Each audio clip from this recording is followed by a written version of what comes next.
اکثر لوگ یہ سوال کرتے ہیں کہ رمضان میں پانی کی کمی کو کیسے پورا کریں، کیونکہ رمضان میں سارا دن پیاسا رہنا ہوتا ہے، ہائیڈریشن نہیں ہو پاتی، باڈی ڈی ہائیڈریٹڈ ہو جاتی ہے اور پانی کی کمی ہو جاتی ہے۔ تو لوگ زیادہ سوال کرتے ہیں کہ کوئی ایسا طریقہ بتائیں کہ ہم روزے بھی رکھیں اور ہماری باڈی بھی ہائیڈریٹڈ رہے اور ہمیں پانی کی کمی بھی نہ ہو۔ تو میں آپ کو چند سادہ سے طریقے بتا دیتا ہوں کہ آپ اپنی باڈی کو زیادہ دیر تک کس طرح ہائیڈریٹڈ رکھ سکتے ہیں۔ کچھ چیزیں ہیں، کچھ آرگینک چیزیں، اللہ تعالیٰ نے ہمیں بہت ساری ایسی چیزیں دی ہیں جو ہماری باڈی کو، جو ہمارے ماحول کو، جو ہمیں بہت زیادہ فائدہ مند ہیں، لیکن شاید ہم ان کا استعمال اس طرح سے نہیں جانتے۔ تو میں آپ کو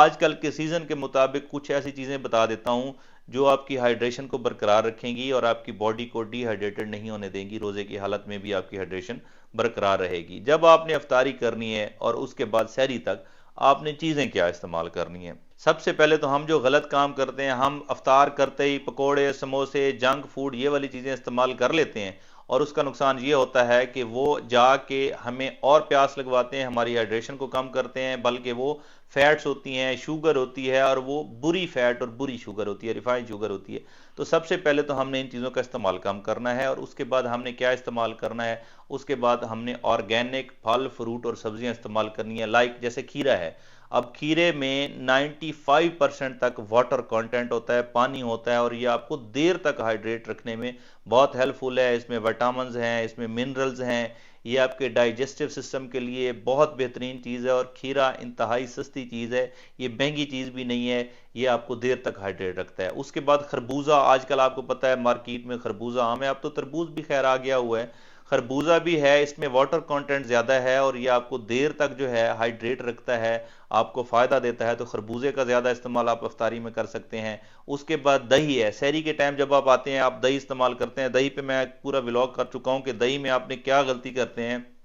کہ آپ بہت ساری شوگر ڈال دیتے ہیں، تو شوگر نہیں ڈالنی، سادہ دہی بغیر شوگر کے استعمال کر سکتے ہیں۔ یہ آپ کو زیادہ دیر تک بھوک لگنے سے بھی بچاتی ہے، اور یہ آپ کی ہائیڈریشن کو بھی زیادہ دیر تک برقرار رکھتی ہے، کیونکہ دہی میں جو ہے وہ 88% تک جو ہے سمجھیں واٹر کانٹینٹ ہے، اور یہ آپ کو دیر تک ہائیڈریٹ رکھتی ہے۔ اس کے بعد گاجریں آج کل مل جاتی ہیں، گاجر استعمال کریں، گاجر کا جوس استعمال کریں، یہ بہت فائدہ مند ہے، اس میں بہت زیادہ منرلز ہیں، وٹامنز ہیں، یہ آپ کے جسم میں پانی کی کمی بھی پورا کرتا ہے۔ گاجر آپ ویسے بھی کھا سکتے ہیں، سیلڈ میں بھی استعمال کر سکتے ہیں، بلکہ سیلڈ سے یاد آیا کہ سیلڈ، سلاد کھانے کی عادت ڈالیں۔ سلاد جو ہے اس میں ڈیفرنٹ سبزیاں ہوتی ہیں، ڈیفرنٹ چیزیں ہوتی ہیں، اور یہ آپ کی باڈی کے لیے بہت زیادہ، یہ اس میں کاربوہائیڈریٹس بھی ہوتے ہیں، اس میں پروٹین بھی ہوتی ہے، اس میں آپ کے لیے واٹر بھی ہوتا ہے، اور یہ بہت فائدہ مند چیز ہے۔ اس کے بعد کیا کرنا ہے؟ اس کے بعد آپ موسمی پھل، جیسے آج کل سیزن ہے، سیب آپ کو مل رہا ہے، اچھی کوالٹی کا سیب مل رہا ہے، اسٹرابری کا سیزن ہے، اسٹرابری مل رہی ہے، ناریل بھی مل جاتا ہے، خربوزہ بھی مل جاتا ہے، تو یہ والی چیزیں استعمال کریں، گاجر بھی مل جاتی ہے، یہ آپ کے لیے بہت زیادہ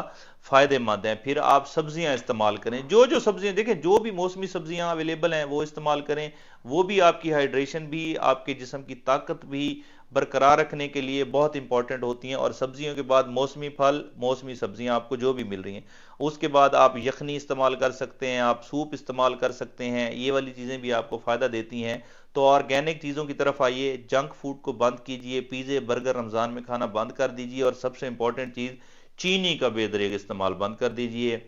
یہ روح افزا، جام شیری، یہ بھی ہائی کنسنٹریشن کی شوگر ہے، اور چینی کسی بھی شیپ میں استعمال بند کر دیجئے، دہی، دودھ استعمال کر سکتے ہیں، تو آپ کی باڈی ہائیڈریٹڈ بھی رہے گی، اور آپ رمضان میں اپنا ویٹ بھی کنٹرول کر سکیں گے، اور آپ بری جو شوگر آپ کی بڑھتی ہے یا برا کولیسٹرول جو ہے بڑھتا ہے، اس سے بھی نجات پا لیں گے۔ Thank you very much.